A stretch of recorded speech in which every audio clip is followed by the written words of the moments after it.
Cries of pain, the kind that really spoke to the soul, or at least the part of it that still cared, echoed through the orbital tower. Dax Veridon found some sick comfort in them, like a melody played on a broken piano, clanging and out of tune, yet somehow familiar. His eyes were set on the control panel, a relic from a more optimistic time, long before alien bastards decided that humanity's last dance should be played out in a sardine can hurtling around a dying planet. "You know," Dax said, addressing no one in particular, "I always thought my midlife crisis would involve fast ships and faster women, not this constant fear of getting atomized by space lizards." Mila, his second-in-command and eternal thorn in his side, gave him a look that could wither a star. "If you spent half as much time fixing these shields as you do bitching about them, we might survive the week." "Oh, Mila," Dax replied with a grin that had worn out its welcome. "Where's the fun in that?" She rolled her eyes, a gesture that had become her signature move. "Fun? Is that what you call this? Well, it's either that or cry, and I've used up my tier quota for this lifetime. The tower had seen better days." Hell, the tower had seen *** better millennia ***. Once a beacon of human achievement, it now stood as a testament to their stubborn refusal to quit, like a rusty nail sticking out of a polished floor. The corridors were cramped, filled with the stench of desperation and unwashed bodies, a delightful bouquet of survival. The alien siege had been going on for weeks, and supplies were running thinner than Dax's patience. Food rations were down to mushy protein paste, which tasted like someone else's regret. Water was recycled to the point where it had a distinct metallic tang, as if licking a battery for sustenance. "Commander Veridon," a voice crackled over the intercom, struggling to sound official in the face of doom. It was Harris, their communication officer and an eternal optimist, which was utterly wasted on Dax. "We received another message from the ground. Let me guess, another hang in there from the council, because that really keeps the adrenaline pumping." "Actually, it's worse," Harris continued. "They're out of chocolate," Dax feigned horror. "Oh no, not the chocolate, that's it folks, pack it up. We're doomed," Mila snorted. "I'm amazed they had any left. I hear they were hoarding it for morale like a sugar-coated death sentence," Dax said, smirking. "But hey, at least the aliens can't get it now."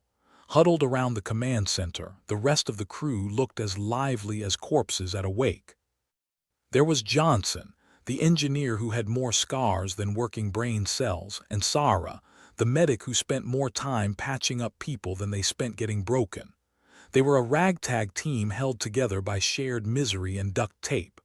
"So," Johnson grumbled, "what's the plan, boss?"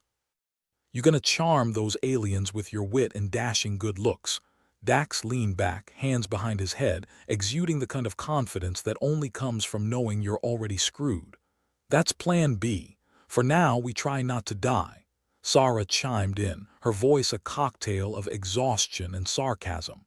"Inspirational." "Really? Glad you think so," Dax replied. "Because plan A involves you keeping everyone alive while I figure out why the shields keep dropping like my grandmother's souffle." The shields, a marvel of ancient technology, flickered like an old man's memory. They were the only thing standing between them and a very unpleasant end. Unfortunately, repairs were as reliable as a politician's promise.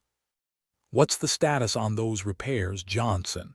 Dax asked, hoping for a miracle but expecting a disaster. Johnson sighed, his shoulders slumping under the weight of the universe's indifference. "I've done what I can with chewing gum and sheer willpower. We're holding for now, but if those aliens decide to get serious, we're toast." "Good thing I like my toast extra crispy," Dax said, trying to ignore the gnawing anxiety that came from knowing they were one good hit away from oblivion. Outside, the alien ships loomed like hungry predators, their sleek forms casting ominous shadows on the tower. They had all the advantages: technology, numbers, and a complete lack of empathy. It was like being bullied by the cool kids, except the stakes were a tad higher. Back in the control room, Mila approached Dax, her expression somewhere between annoyed and worried, a permanent fixture since the siege began. Dax, we need to talk about the rations. Ah yes, my favorite topic, Dax said, his voice dripping with sarcasm. Do we finally get to vote someone off the island? Very funny, Mila deadpanned. But we're down to about 3 days' worth. After that, it's all rocks and hard stares. Well, if we run out of food, I've heard cannibalism is a great way to lose weight. She pinched the bridge of her nose, a universal gesture for why do I put up with this. I swear, if sarcasm were a food group, we'd be feasting. Keeps us sane, Dax retorted. Or at least gives the illusion of it.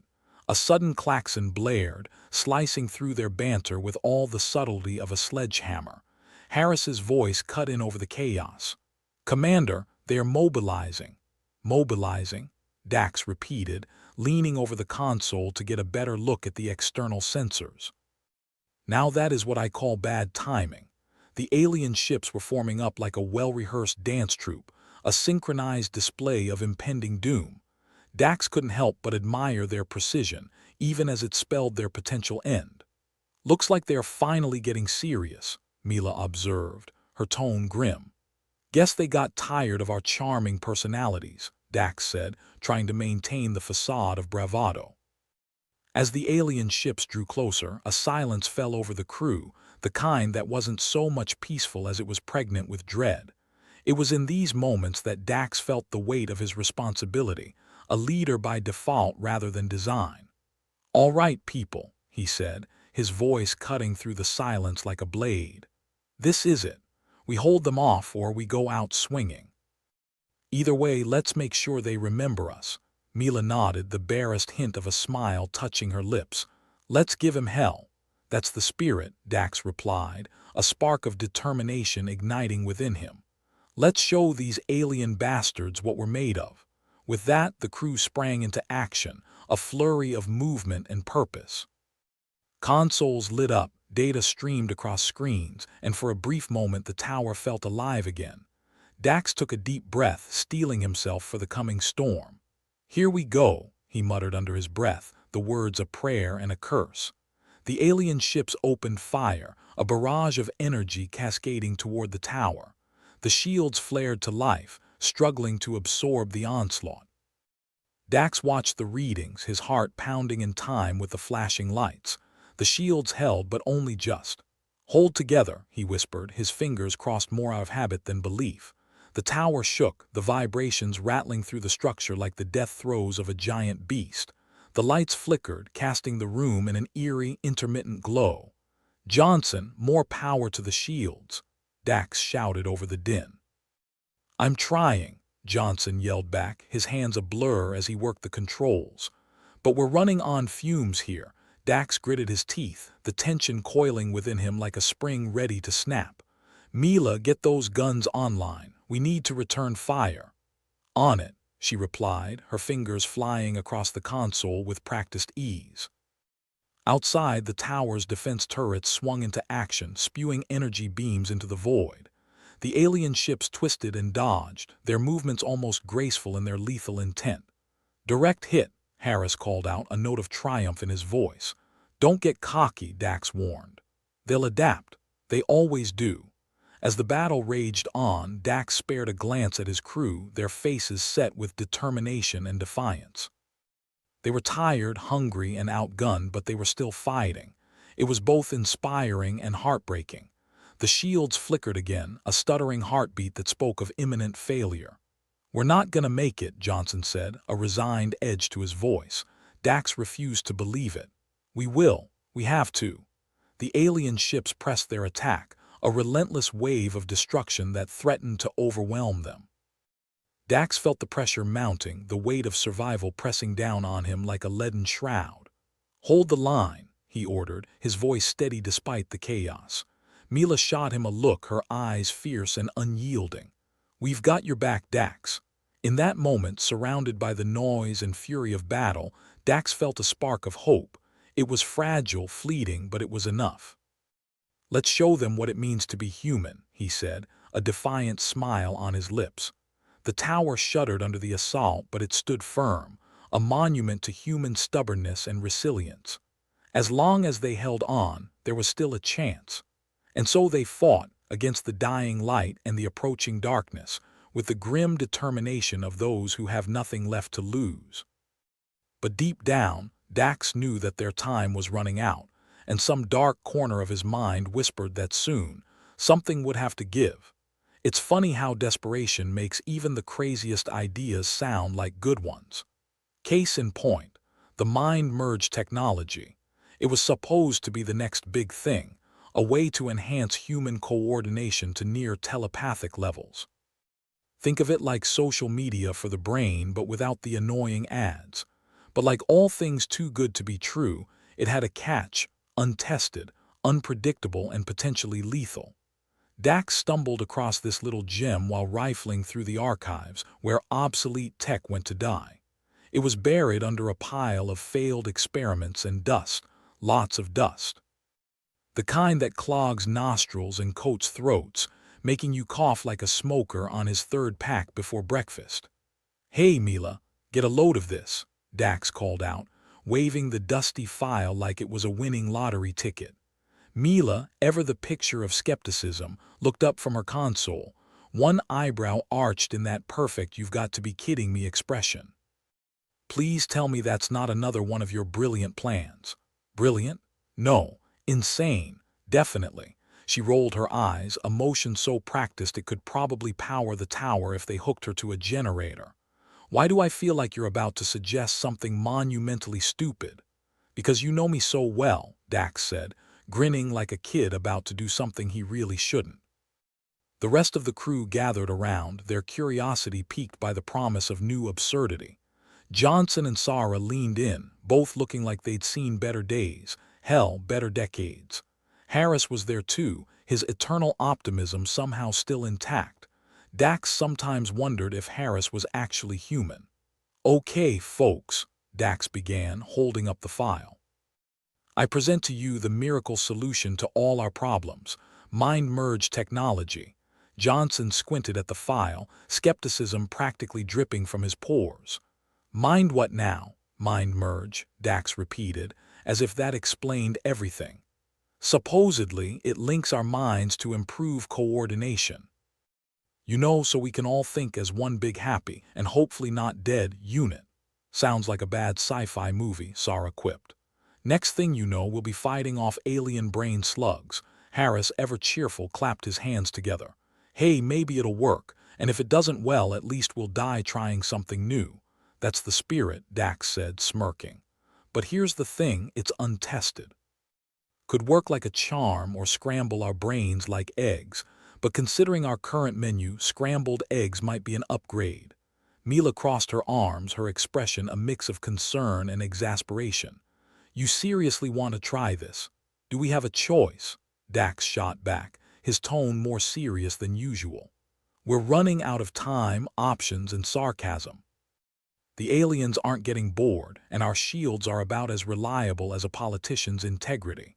It's this or, well, nothing." Silence fell over the group, the weight of their situation pressing down like a 10-ton guilt trip. Each of them knew the risks, but the promise of even a slim hope was enough to make them consider the impossible. Finally, Johnson nodded, resignation etched into the lines of his face. "Let's do it. Worst case, we end up as drooling vegetables, beets getting vaporized." "Great," Dax said, clapping Johnson on the back. "That's the spirit. Mila, you're in charge of making sure we don't end up with more drool than brain power. Harris, see if you can jury-rig this thing into something functional." "On it, boss," Harris replied, already diving into the technical schematics with a level of enthusiasm that was either admirable or deeply concerning. As Harris set to work, Dax mulled over the gravity of what they were about to attempt. It was a gamble, a Hail Mary thrown from their own end zone, the kind of plan you'd only consider when staring down the barrel of annihilation. But then again, wasn't that what life was about? Taking risks, flirting with disaster, and hoping you didn't end up as a cautionary tale. Later, as they gathered in the cramped room where the mind-merge device had been hastily rigged up, Dax couldn't help but feel a twinge of doubt. Maybe it was the flickering overhead lights or the ominous hum of the device, but something gnawed at his gut like a particularly persistent parasite. "Last chance to back out," Dax said, looking at each of them in turn. "No one's forcing you into this. Well, except the aliens, but they don't really count." Mila shook her head, her gaze steady. "We're with you, Dax. Besides, if this thing fries us, at least we won't have to eat that paste again." "Yeah," Sarah added, her lips twisting into a half-smile. "And think of the bright side, at least our brains won't feel like mush anymore. They'll be mush." "Great," Dax said, trying to muster enthusiasm. "Let's fire this baby up." With a theatrical flourish, Harris flipped the switch and the device hummed to life. The room filled with a soft glow, the kind that would be soothing if you weren't worried about imminent brain liquefaction. Dax felt a tingle at the base of his skull, like the start of a bad headache or a really good dream. His vision blurred, the room fading in and out like a badly edited movie. For a moment, he panicked, the rational part of his mind screaming that this was a massive mistake. But then, something shifted. It was like finding the missing piece to a puzzle, the world snapping into focus with a clarity that was both terrifying and exhilarating. He could feel them, the others, their thoughts brushing against his like whispers in the dark. There was fear, yes, but also determination, a raw, burning desire to survive, to fight, to hold on to what little was left. Is this what it's supposed to feel like?" Johnson's voice echoed in his mind, tinged with wonder and disbelief. "Feels like my head's gonna implode," Sarah thought, her mental voice wry but steady. "Mine too," Mila added. "But hey, if it means we can kick some alien ass, I'm all in." Dax focused, trying to marshal the surge of thoughts and emotions. It was like wrestling a chaotic torrent, but slowly they found a rhythm, a cohesion born from necessity and desperation. "All right," Dax projected, his mental voice strong and clear. "Let's test this out. Mila, target those ships. Johnson, give her the power she needs." They moved in harmony, instinctively anticipating each other's actions, their individual skills merging into something greater. The tower's turrets responded with newfound precision, unleashing a barrage that caught the enemy unawares. "Direct hit," Harris thought, his excitement palpable. "This is actually working." Dax felt a flicker of triumph, a spark of hope that burned brighter than he dared believe. "Keep it up," he urged. "We're not done yet." The battle raged on, the alien ships pressing their attack with renewed vigor. But the mind merge had given them an edge, a way to fight back against overwhelming odds. They were a single entity, a force of will and tenacity forged in the crucible of desperation. As the hours passed, fatigue set in, the mental strain taking its toll. Dax felt his control slipping, the edges of his consciousness fraying like a worn-out rope. But they couldn't stop, not now, not when they'd come so far. "Hold it together," he urged, though he wasn't sure if he was speaking to the others or himself. "We're almost through." The alien ships faltered, their assault growing ragged and disorganized. Dax sensed the shift, the balance tilting ever so slightly in their favor. It was a precarious advantage, but it was enough. Finally, after what felt like an eternity, the remaining alien ships broke off, retreating into the void like shadows fleeing the dawn. The tower stood battered but unbroken, a testament to their stubborn refusal to give up. As the mind merge disengaged, Dax staggered, the sudden return to individuality jarring and disorienting. The room spun, the air thick with the scent of sweat and ozone. Did we win?" Johnson asked, his voice shaky but hopeful. "For now," Dax replied, his own voice hoarse with exhaustion. "But they'll be back, and next time we might not be so lucky." Mila sat down heavily, wiping a sheen of sweat from her brow. "Well, at least we bought ourselves some time. That's more than I expected." "Same here," Sarah said, slumping against the wall. "But let's not make a habit of this. I'm too young to die from experimental brain tech." Harris nodded, his perpetual optimism tempered by the harsh reality of their situation. "Agreed. But hey, we did it once. Maybe we can do it again." Dax looked at each of them, his heart swelling with pride and gratitude. They were a motley crew, a band of misfits thrown together by circumstance and necessity. But they were his crew, and that made all the difference. "Thank you," he said, the words inadequate but heartfelt.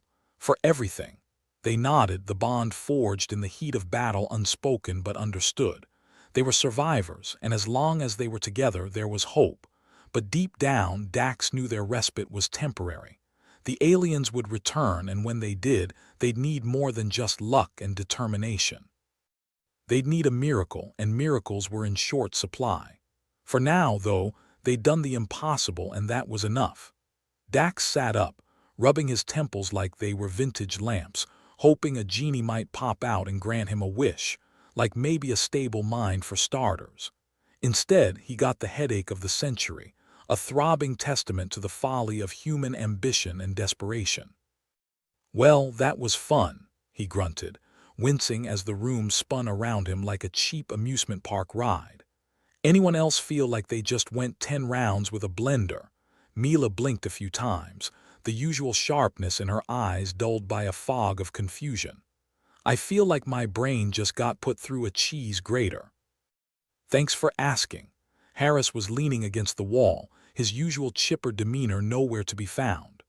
"On the bright side, I think I found a piece of my childhood trauma," he said, trying for humor and landing somewhere between a smile and a grimace. "Yeah, well, at least you found something," Sarah muttered, her voice thick with an emotion that could have been anger or fear or the world's worst hangover. "I think I left my sanity back in that mind merge." Johnson was unusually quiet, his face a pale mask. When he finally spoke, his voice was low and tight. "This was a mistake. We should have known better. Nothing good ever comes from messing with things we don't understand."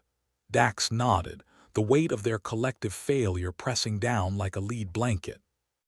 "You might be right, but right now, we need to focus on fixing whatever the hell just happened. Our defenses are shot, and if those aliens come back before we're ready, we're space dust." He paused, eyes scanning the room, taking in the defeated slump of shoulders and the haunted looks. They'd all seen terrible things, lived through nightmares that left invisible scars. The mind merge had dredged it all up, a Pandora's box of memories best left sealed. "Okay, listen up," he said, forcing a sense of authority into his voice. "We can't afford to fall apart now. We need to patch up the defenses.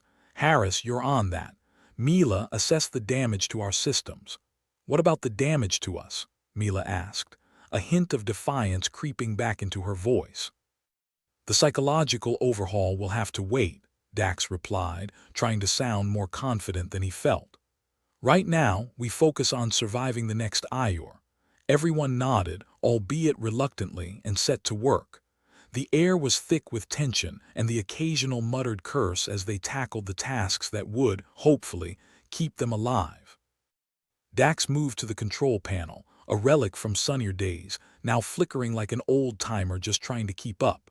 The irony wasn't lost on him. Here they were, a ragtag ensemble of broken souls, putting their lives in the hands of obsolete tech and frayed wires. "So, how's the head?" Sarah asked, sidling up next to him, her expression a mix of concern and curiosity. "Like a war zone," Dax admitted. "But it's not the first time my brains have been scrambled and probably not the last." She gave a wry smile. "Funny how facing imminent death can make you nostalgic for past trauma." "Yeah, gotta love the irony." He paused, glancing at her sidelong. "You holding up okay?" "Define okay," she said, brushing a stray lock of hair behind her ear. "I keep replaying memories I thought I'd buried. It's like my brain decided to throw a greatest hits of my worst moments." Dax nodded, feeling the resonance of her words. "Same here. Guess that's the downside of merging minds. You get the whole package deal, no refunds." They worked in silence for a while, the only sounds the soft hum of machinery and the distant clatter of Harris's repairs.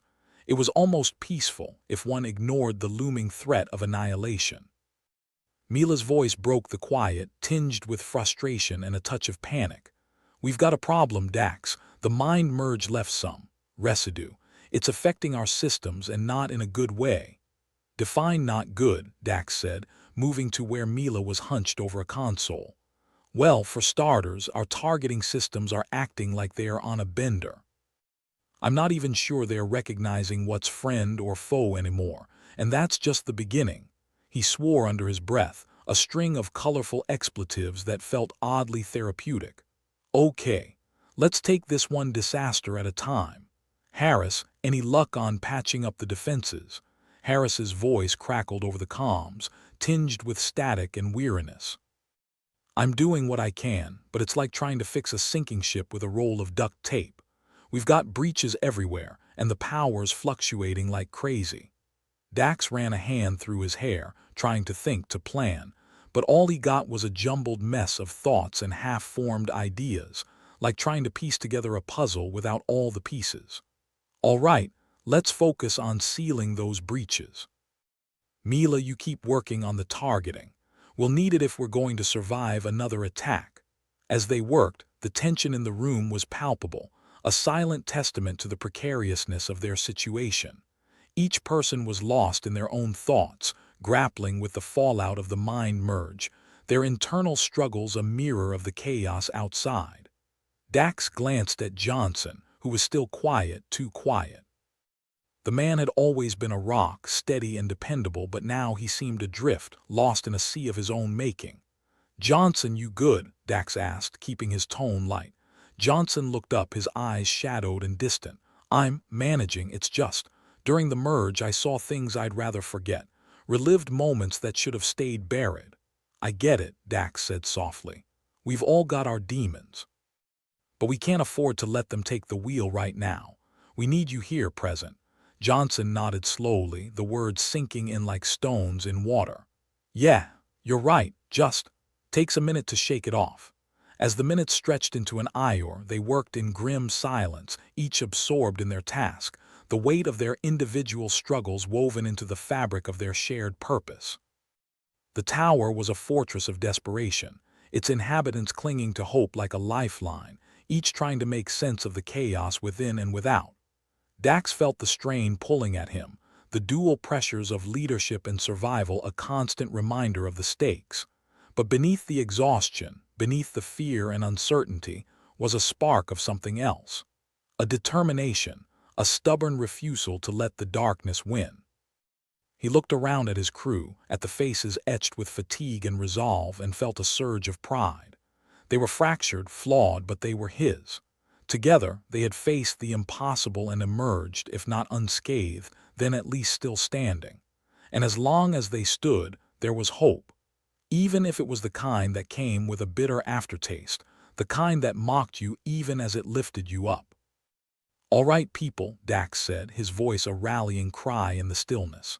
"Let's get this done. We've survived worse and we'll survive this. Together." They nodded, a silent pact made in the flickering light of the control room, a promise spoken in the language of survivors. They would face whatever came next, whatever darkness loomed on the horizon, because they had no other choice. And maybe, just maybe, they'd find a way to win. Or at the very least, go down fighting. The hours crawled by in a blur of activity, each task a step towards reclaiming some semblance of stability. The mind merge might have fractured them, but it hadn't broken them. Not yet. Dax's mind was a jumble of thoughts, a maelstrom of memories and emotions jostling for attention. But through it all, one truth remained clear.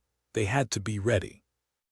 Ready for the next attack, ready to face the horrors of their own minds, ready to fight tooth and nail for every breath, every inch of ground. Because in this war there were no guarantees, no safe havens. Only the grim satisfaction of knowing you'd given everything you had, and then some, in the fight to survive. And for now, that was enough. The orbital tower was in shambles. Not like it was ever a luxury liner, but now it had all the charm of a half-crushed tin can. The alien attacks had ramped up, and it seemed the universe had a personal vendetta against Dax and his merry band of survivors.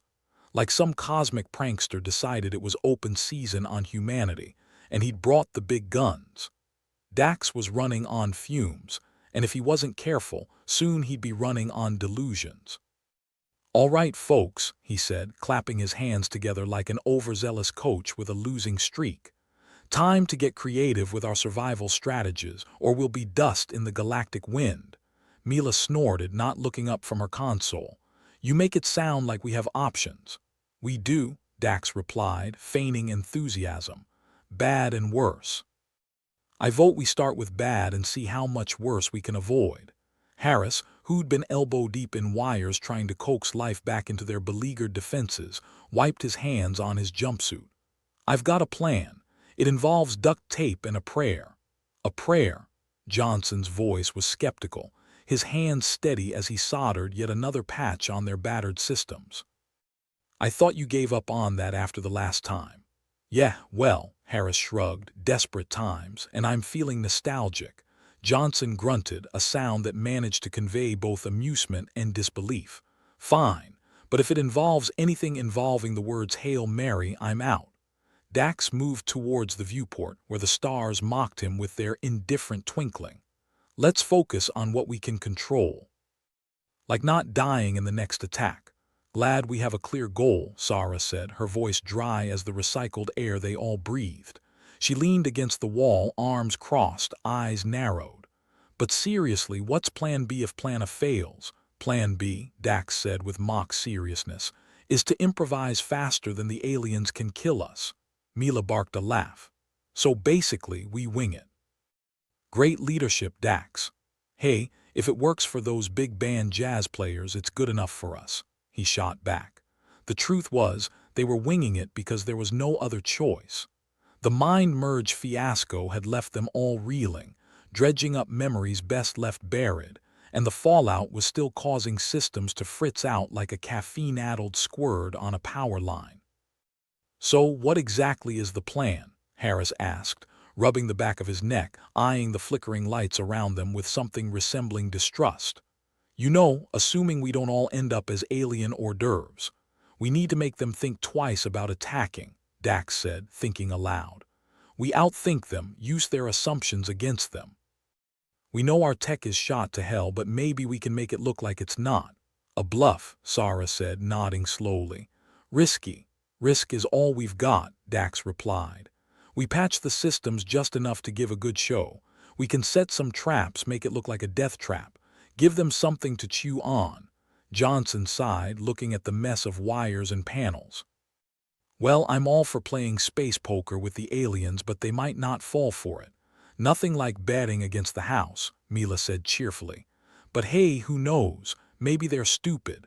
Mila, I like your optimism, Harris said, not quite managing to hide his own skepticism. Or is it just sarcasm? Both, she said with a grin. Keeps me sane. Dax rubbed his temples, the ghost of his earlier headache lingering like an unwelcome guest. We'll rig the place to look like it's full of surprises. It might buy us some time. Time, Sarah said, her voice a grim echo, is something we're running out of. Then let's not waste it, Dax said, clapping his hands again. Everybody knows their roles. Let's make this tower the worst place for them to be. The team dispersed, each diving into their tasks with a mix of grim determination and gallows humor. It was their way, laughter at the edge of the precipice, because what else could you do when everything was crumbling around you? Mila was tasked with tweaking their targeting systems, trying to make sense of the electronic mess the mind merge had left behind. I swear this thing is possessed, she muttered, her fingers flying across the keys. If it starts speaking in tongues, I'm out. Harris was in charge of the traps, his mind whirring with possibilities. It's like setting up for a party, he said to no one in particular. Except if the guests show up, we all might die. Great party planner you are, Johnson grumbled as he handed over a bundle of wires. Make sure they get a warm welcome. Meanwhile, Sarah was tasked with their communication systems, trying to make them look more functional than they really were. Smoke and mirrors, the oldest trick in the book, and yet sometimes the simplest solutions were the best. How's it going? Dax asked as he passed by, checking in on the progress. Well, if you squint, it almost looks like we know what we're doing, Sarah replied, her tone sarcastic but her eyes focused. Nice work, he said, giving her shoulder a reassuring squeeze. Time slipped away in increments, each minute a precarious step closer to the next inevitable attack. They worked with the feverish energy of the desperate, knowing that failure wasn't an option, yet painfully aware it loomed large and menacing. Dax found himself back at the control panel, that damned relic of another time, another era when humans thought they were invincible. He could hear the ghosts of their optimism laughing at him, a bitter reminder of what once was. "Hey," Mila's voice brought him back from his reverie. "You okay?" "Yeah," he lied because what else could he say? "Just feeling nostalgic." Mila gave him a knowing look. "Funny kind of nostalgia. The only kind I know," he replied, forcing a smile. The others trickled back to the main room, their faces lined with fatigue but carrying an undercurrent of determination that couldn't be snuffed out. "We ready?" Dax asked, looking around at his crew. His crew. The ones who'd followed him into hell and back and were ready to do it all over again. "As we'll ever be," Harris said, his voice a bit shaky but firm. "Let's hope they fall for it," Sarah muttered, crossing her fingers for luck, or maybe out of sheer desperation. It was hard to tell. The silence stretched out, broken only by the steady hum of machinery and the distant echoes of their past failures, until they heard the unmistakable whine of approaching ships. "Showtime," Dax said, his voice steady, masking the turmoil beneath. "Let's make them regret ever picking a fight with us." The aliens came, their ships dark shadows against the stars, a testament to their relentless persistence. But this was their home, Dax thought, and they'd defend it with everything they had, with every trick and trap and ounce of defiance. As the first wave of attacks hit, they sprung the traps, the tower lighting up like a macabre carnival, explosions and sparks painting the night sky. It was chaos, beautiful in its own destructive way, and for a moment they had the upper hand. Dax watched the alien ships hesitate, falter, and then retreat. It was a small victory, a temporary reprieve, but it was something. It was hope, fragile and fleeting, but enough to keep them going. "Did we just do that?" Mila asked, her voice filled with disbelief. "Yeah," Dax said, a grin spreading across his face despite himself. "I think we did." The others erupted into laughter, the sound tinged with relief and the bitter edge of reality. They'd survived for now, and in the grim darkness of space, that was no small feat. Dax leaned back against the control panel, exhaustion seeping into his bones. They'd pulled off the impossible, turned the tables, if only for a moment. But the war wasn't over, not by a long shot. "Well," Harris said, clapping Dax on the back. "Looks like we're not dead yet." "Not yet," Dax agreed, staring out into the void, the darkness an ever-present reminder of what they were up against. "But there's always tomorrow." And tomorrow would come, bringing with it new challenges, new threats, and the same old struggle for survival. But tonight they'd won a small victory, and that was enough. For now. The moment of triumph had the shelf life of a fruit fly. No sooner had the laughter faded than the reality of their situation came crashing back like a hangover after a night of cheap synthetic booze. The alarms blared out their dissonant symphony of doom, sending icy fingers down Dax's spine. The aliens were back, and it looked like they'd brought friends. The first explosion rocked the orbital tower, sending a cascade of sparks down from the ceiling like a cosmic piñata. Dax cursed, instinctively ducking as if his fragile human skull was any match for falling debris. "Great!" Mila shouted over the din, fingers dancing across her console with the fervor of a pianist in a burning building.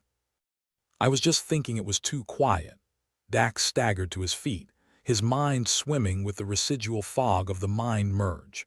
Memories that weren't his own bubbled up unbidden, each one like a poorly timed pop-up ad from his subconscious. He shook his head, trying to clear the mental cobwebs. Leadership wasn't a hat he wore comfortably, but like an itchy sweater, it was one he couldn't take off. "The outer defenses are down," Harris announced, as if it wasn't grimly obvious by the way the walls shook around them. He looked like he'd aged a decade in the past 5 minutes, his face set in a grimace that could curdle milk. "We need options," Dax growled, striding to Harris's side as if proximity to someone competent would somehow imbue him with the same quality. "And I don't mean the bad and worse ones." "Well, Plan C is to pray they get bored and go home," Harris replied, not missing a beat. "But I suggest we skip to Plan D, diversion. We need to make them think twice about sticking around." Johnson piped up, his voice the verbal equivalent of rolled eyes. We barely pulled Plan A out of our collective asses. Plan D better stand for damned miracle. Miracles are above my pay grade, Sarah muttered, focusing on her console with laser precision, like the universe's crankiest owl. Dax ran a hand through his hair, which was starting to feel as frazzled as his nerves. The mind merge had dredged up not just memories but doubts, insecurities, and a fair bit of imposter syndrome.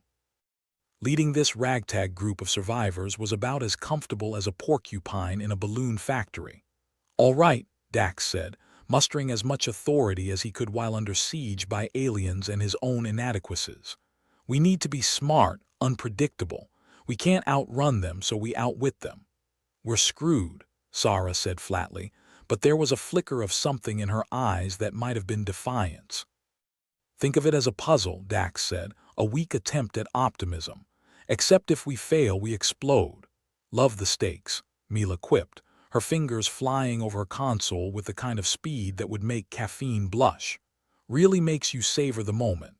Dax tried to ignore the echoing doubts clamoring in his head, those whispers from the mind merge that told him he wasn't up to the task, but he had to fake it. If he let them see his cracks, the whole thing would fall apart like a poorly constructed souffle. "All right, Harris," Dax said, his voice firm. "Give them a taste of our surprise package." Harris nodded, a glint of mischief sparking in his eyes. "I always wanted to go out with a bang." The tower shuddered again, and Dax could practically feel the vibrations in his molars. He wondered if he'd ever know peace again, or if his life was destined to be a looping slideshow of existential dread. "Okay, showtime, folks," he said, clapping his hands together in the universal gesture of "let's pretend we've got this." Let's keep them guessing. The plan, such as it was, hinged on creating enough chaos to give the aliens pause. They'd rigged what was left of their defenses with every trick and trap they could muster. If it went wrong, well, they wouldn't be around to worry about it. "Incoming," Mila shouted just as another blast rocked their precarious refuge. "And they've brought the neighborhood watch." "Great," Johnson muttered, elbows deep in the guts of an abused console. "Just what we needed." "Visitors?" Dax braced himself against the console, watching as the external cameras showed the alien ships sliding into view like ominous shadows. They were sleek, deadly, and annoyingly persistent. "Let's roll out the red carpet," he said, trying for confidence he didn't feel. "And by red carpet, I mean explodey bits." Harris cackled, a sound both unhinged and reassuring, and hit the trigger. The tower erupted in a pyrotechnic display of traps and misdirection, like New Year's fireworks if they were designed by a psychopath. The effect was immediate. Alien ships veered off course, their formation breaking as chaos reigned. It was beautiful in a sort of "I can't believe that worked" way. The tower, battered and bruised, still had a few tricks up its sleeve. "Did you see that?" Mila said, grinning like a lunatic. "We made them dance." "It's a start," Sarah said, a note of reluctant admiration in her voice. "But don't start planning the victory parade just yet." Dax allowed himself a moment of relief, but it was quickly sired by the ghosts of his past decisions, jostling for attention like a queue of disgruntled customers. He had to keep it together for everyone's sake. "All right," he said, pushing aside the self-doubt that threatened to swamp him. "Let's regroup and see how long we can keep this charade going." "Charade's a good word for it," Johnson said, his voice dry enough to rival the recycled air.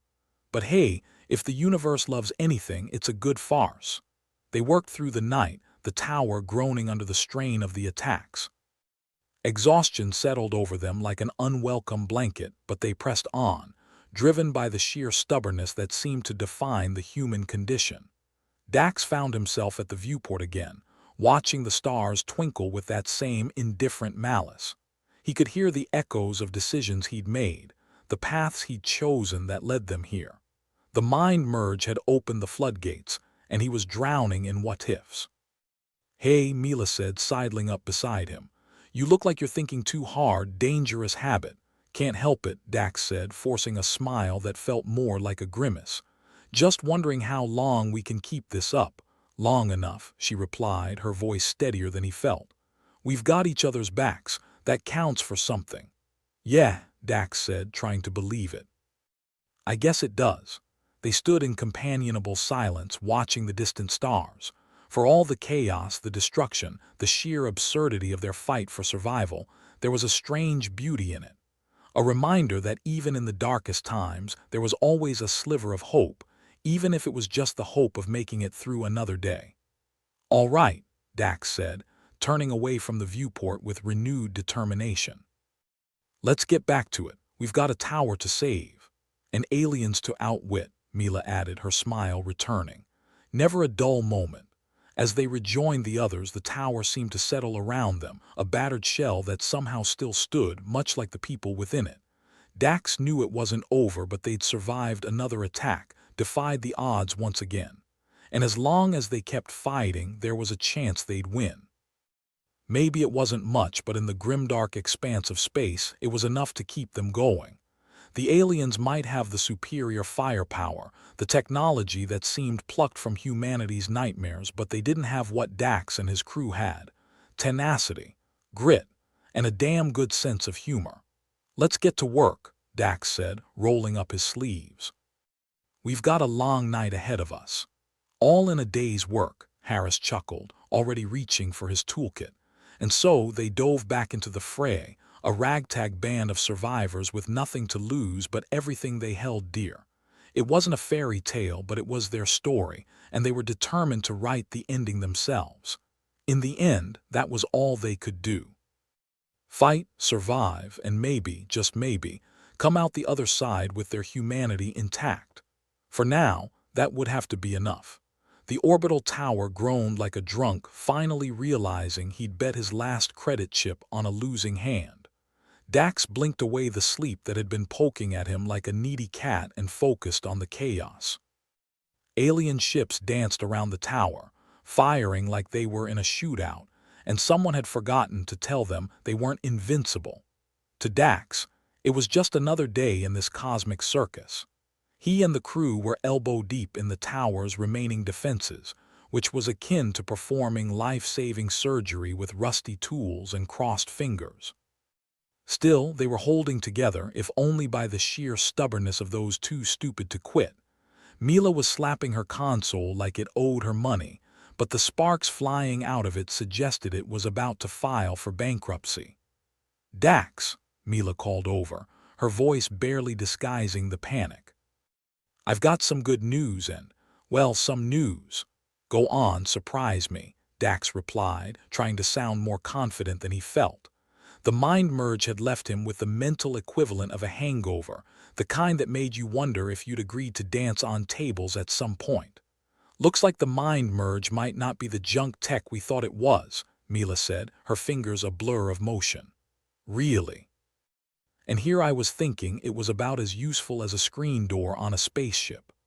Dax shuffled closer, trying to ignore the fact that one of the cameras had just blinked out, likely vaporized by enemy fire.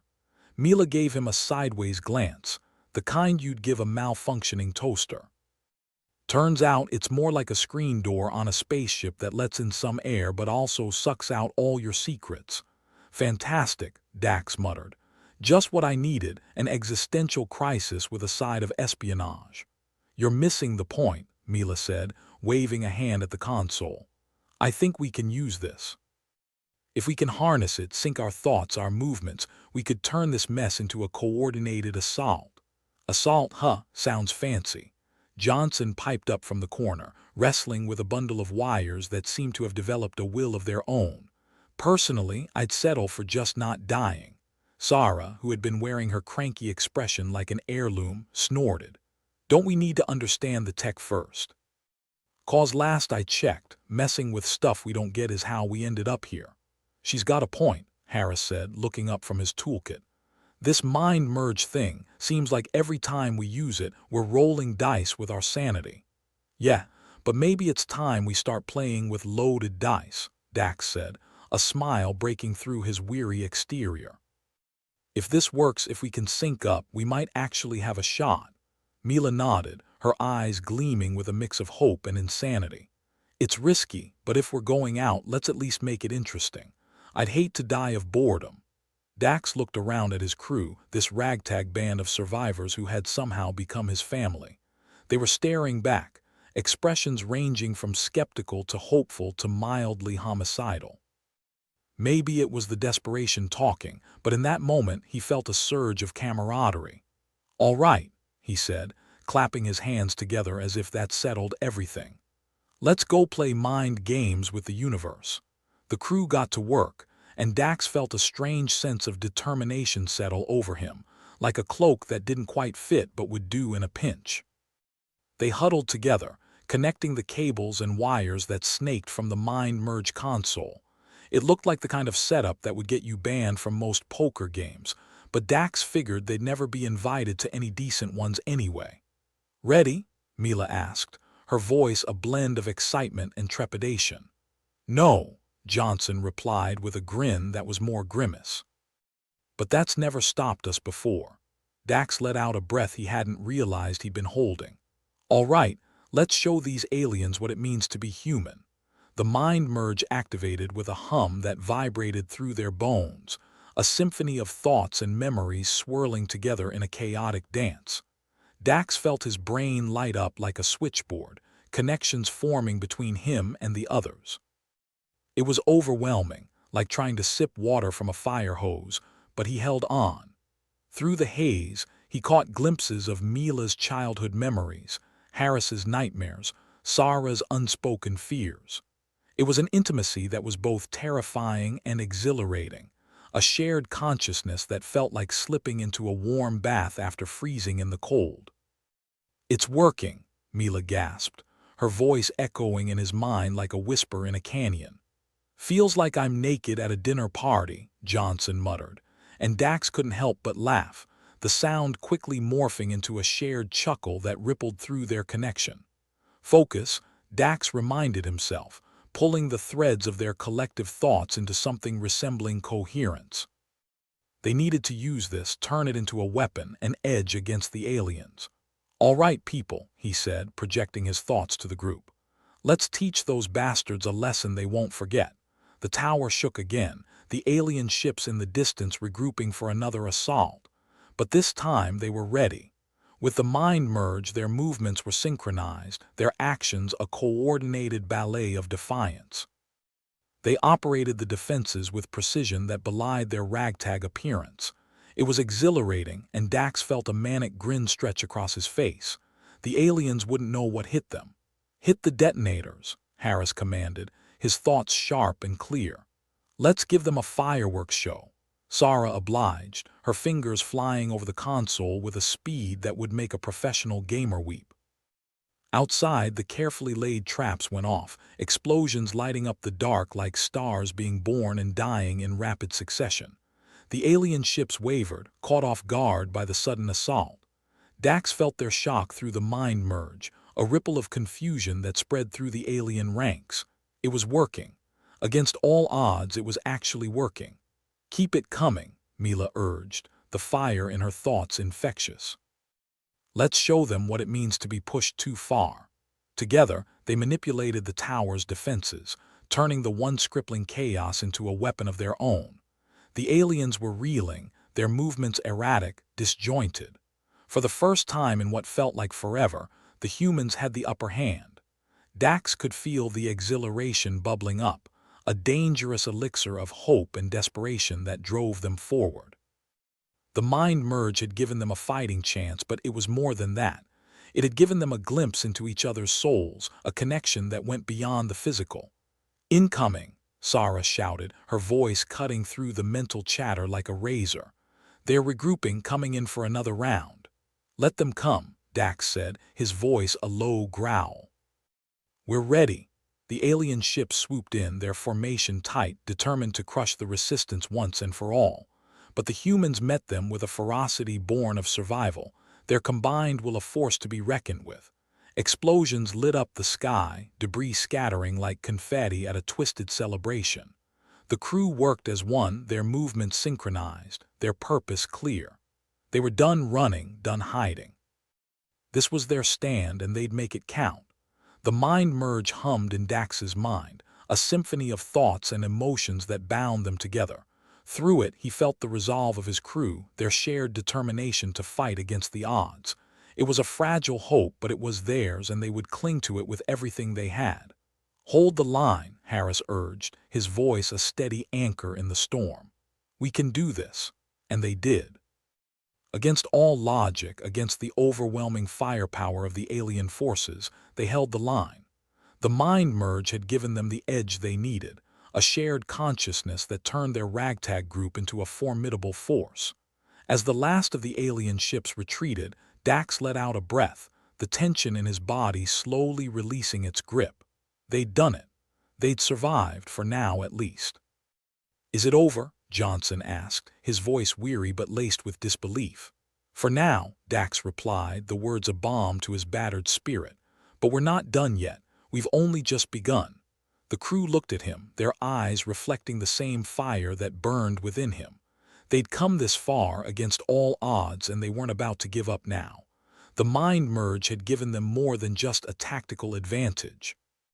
It had shown them what they were capable of, reminded them of the strength that lay in their shared humanity. "Guess we're not the pushovers they thought we were," Mila said, her voice a blend of pride and mischief. "We've got a long way to go," Dax admitted, feeling the weight of their journey ahead. "But we've got each other, and sometimes that's enough." The crew nodded, a silent agreement that resonated through their connection. They were more than just survivors. They were a force to be reckoned with, a testament to the resilience of the human spirit. As they regrouped, the mind merge still humming in their minds, Dax allowed himself a moment of hope. They'd face the darkness and come out the other side stronger, more united than ever before. It wasn't over, not by a long shot. But they'd taken the first step, and that was enough for now. "Let's get to work," Dax said, his voice steady, determined. "We've got a tower to save and a universe to remind just who the hell we are." And with that, they dove back into the fray, a ragtag band of survivors with nothing to lose but each other. It wasn't a fairy tale, but it was their story, and they were determined to write the ending themselves. In the end, that was all they could do. Fight, survive, and maybe, just maybe, come out the other side with their humanity intact. For now, that would have to be enough. The orbital tower groaned under the relentless barrage from the alien ships, a symphony of destruction that had become the soundtrack to their lives. Dax Veridon stood amidst the chaos, feeling like a conductor who'd lost his sheet music but figured he'd just wing it. After all, improvisation was the soul of survival these days. He surveyed the control room, a familiar tableau of frayed nerves and strained faces. Harris was hunched over a console, his expression suggesting he was either deep in thought or needed the bathroom. Sarah's fingers danced across her own station, her crankiness serving as both shield and sword. Mila and Johnson were locked in a silent argument, the kind where you used your eyebrows more than your mouth. "All right," Dax said, clapping his hands to get their attention. "Plan E, F, G, and whatever other letters we've skipped. Time to make a real mess." Mila grinned, her eyes twinkling with mischief. "Plan E, escalation. Plan F, fireworks. Plan G, go big or go home." "Exactly," Dax replied, nodding. "And for the last letter, let's just hope we don't run out of alphabet before they run out of patience." Johnson snorted, shaking his head. "Patience is another word for waiting to eat us. Let's not test how hungry these bastards are." With their minds still tethered by the mind merge, they didn't need words to communicate. Thoughts flowed like a river of sarcasm and determination. Dax could feel the pulse of their collective consciousness, a heartbeat that echoed his own. "Okay, quick recap," Dax began. "We've got a handful of explosives, some outdated tech, and a whole lot of attitude. Let's use it." Sarah shot him a look that could wither steel. "Just another day at the office then, pretty much," Dax said with a grin. "Except this time, we're betting everything on a card trick no one's seen before." Harris cleared his throat, looking up from his console. "The outer hull's taken a beating, but we can still channel power to the kinetic cannons if we reroute through the secondary circuits." Translation: "We've got one good punch left," Mila said, her tone as dry as the recycled air they breathed. "Better make it count." Dax nodded, feeling the weight of their circumstances pressing down like a cosmic thumb trying to squash them. "Let's hit them where it hurts. Use the mind merge to synchronize the timing of our counterattack. We've got the element of surprise somehow." The crew rallied, each taking their position like actors in a tragic play with too many acts and not enough comedy. The mind merge thrummed between them, a testament to their desperation and audacity. It was a tool, a weapon, and possibly their last chance. "On my mark," Dax projected, feeling the collective tension mount as the alien ships closed in for another assault. The air crackled with anticipation, or maybe that was just the fried wiring. 3, 2, 1. The world erupted into chaos. They unleashed everything they had, an orchestra of destruction conducted by a madman with nothing left to lose. The kinetic cannons roared to life, belching energy into the void with a fury that would have made any self-respecting god of war envious. Explosions lit up the sky, turning the alien advance into a retreat. It was beautiful in a way that only sheer, unadulterated violence could be. Dax felt a thrill run through him, not unlike the rush of stepping off a cliff and hoping you remembered the parachute. "That's right, run," Sarah shouted, her voice cutting through the din like a blade. "Tell your friends not to mess with the crazy humans." The aliens faltered, their ships breaking formation under the unexpected onslaught. It was working, damn the odds. They were turning the tide. "Keep it coming," Mila urged, her thoughts a torrent of adrenaline and defiance. "We've got them on the ropes." The tower shuddered as another volley struck, but they held their ground, the mind merge binding them into something more than the sum of their parts. They were a single entity, a storm of thought and willpower given form. "Watch it," Harris barked, pulling their thoughts back into alignment as another wave of enemy fire rained down. "We're not out of this yet." The aliens were regrouping, but Dax felt the unmistakable tinge of fear in their thoughts. For the first time, they were on the defensive, and it was intoxicating. "Push harder," Dax commanded, his mind racing with the possibilities. "Let's make them remember this day." It was a gamble, a last-ditch effort to stave off annihilation. And yet, as the aliens retreated further, he felt a strange, almost sick sense of victory. This was what it meant to be human, to laugh in the face of oblivion and say, "Not today, you bastards." But as the dust settled and the immediate threat waned, the cost of their defiance became clear. The tower was battered, their resources stretched thin, and the mind merge had begun to fray at the edges, like a rope pulled too taut. Dax surveyed his crew, seeing the exhaustion etched into their faces. They'd survived another day, but at what price? Was it worth it to cling to life with such tenacity, knowing that tomorrow might be worse? "Guess we bought ourselves some time," Johnson said, his voice a mixture of relief and resignation. "And the pleasure of another impending doom," Sarah added, her sarcasm unyielding even in the face of victory. Dax nodded, feeling the weight of their survival settle back onto his shoulders. "We did good today. But let's not kid ourselves, this isn't over." "No," Mila agreed, her eyes scanning the horizon as if daring the aliens to return. "But we've shown them we're not done yet." They'd won a battle, but the war loomed large, a shadow that refused to be banished. Dax knew the mind merge had given them an edge, a glimpse into the resilience that lay within each of them. But it was a double-edged sword, and the cost of wielding it was steep. "All right," he said, clapping his hands together, the sound echoing in the quiet that followed their victory. "Let's patch up what we can and get some rest. Tomorrow's another day, and we'll need our wits about us if we're going to keep this up." The crew dispersed, returning to their stations and duties with a weary determination. They were battered but not broken, their spirits buoyed by the knowledge that they'd stared into the abyss and made it blink. Dax lingered, looking out over the wreckage of the battle. The alien ships were gone, but their presence lingered, a reminder of the ever-present threat that hung over them like a guillotine blade. "Hey," Harris said, joining him at the window. "Pretty good show we put on, huh?" Dax chuckled, shaking his head. Not bad for a bunch of misfits and rejects. Who'd have thought we'd actually pull it off? Harris grinned, the expression softening his usually grim features. Survival makes strange bedfellows and stranger heroes. Heroes, Dax echoed, the word tasting foreign on his tongue. I think I prefer survivors. Suit yourself, Harris replied, clapping him on the shoulder. But whatever we are, we'll make sure those aliens don't forget it. As Harris walked away, Dax took a moment to himself, reflecting on the events of the day. They'd faced death and come out the other side, scarred but unbroken. It was a small victory in the grand scheme of things, but it was theirs. In the silence of the control room, he allowed himself a moment of hope.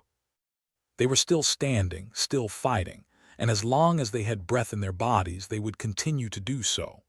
The mind merge buzzed softly in his mind, a reminder of the bond they shared. It was their greatest weapon and their greatest risk, but it had brought them together in ways he hadn't thought possible. He turned away from the window, feeling a renewed sense of purpose. They weren't just fighting for survival anymore.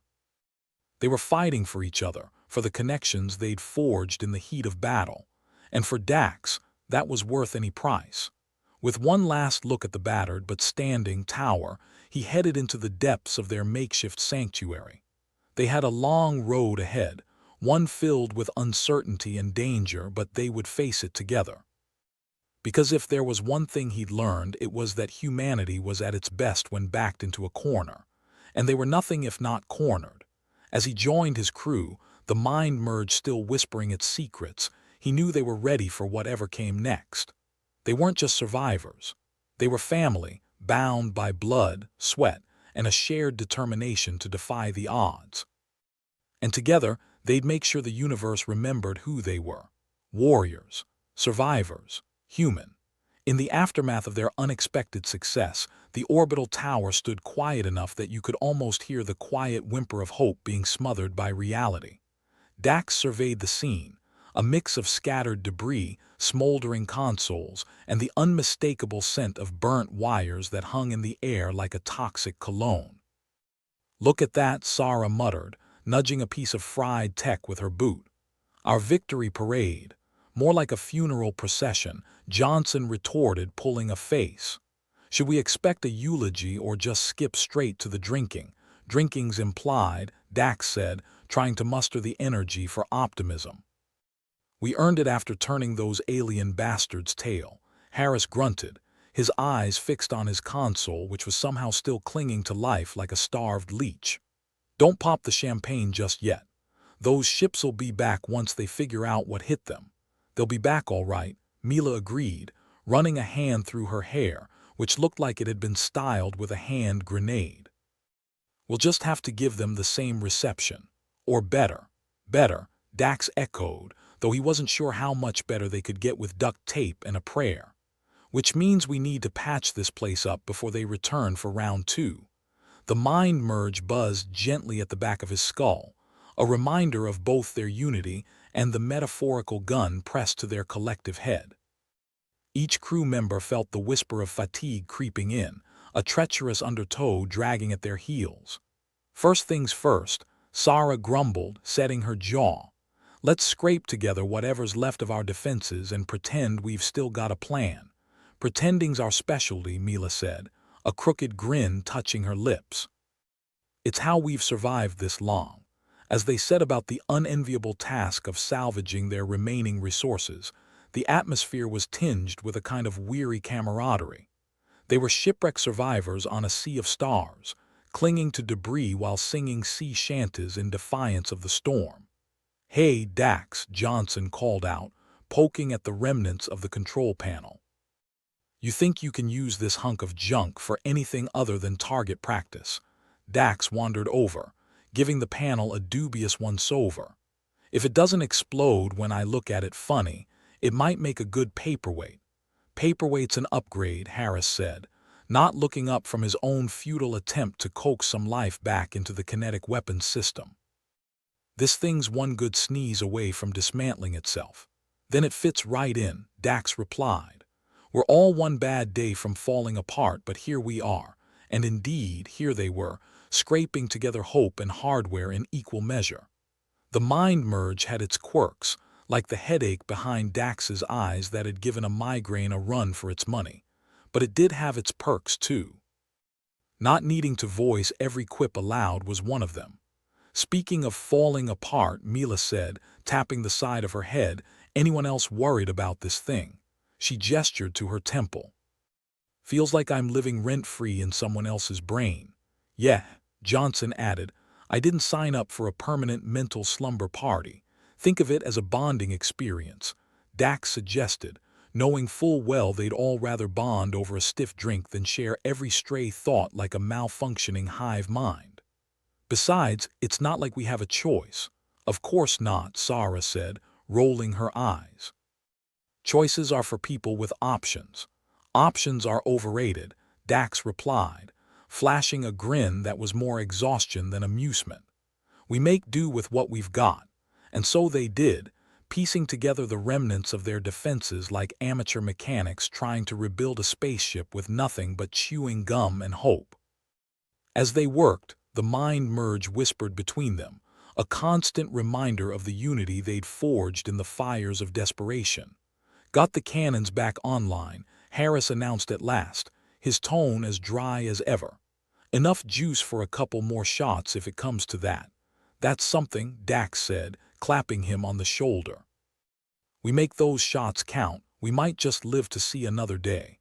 Or die trying, Sarah added with her signature brand of pessimism. But at least we'll go out with a bang.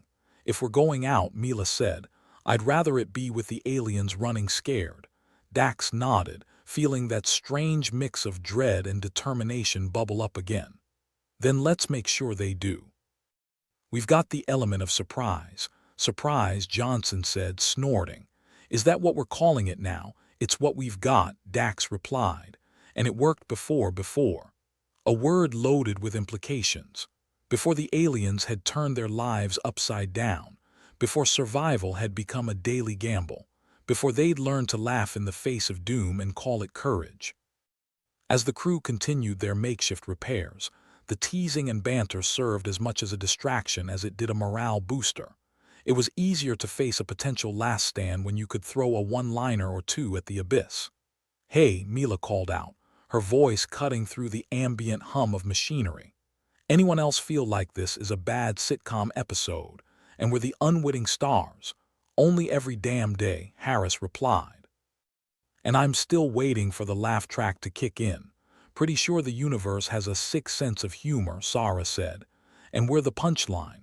Well, let's give him a show to remember, Dax suggested. If those aliens come back, they'll wish they'd stayed in bed.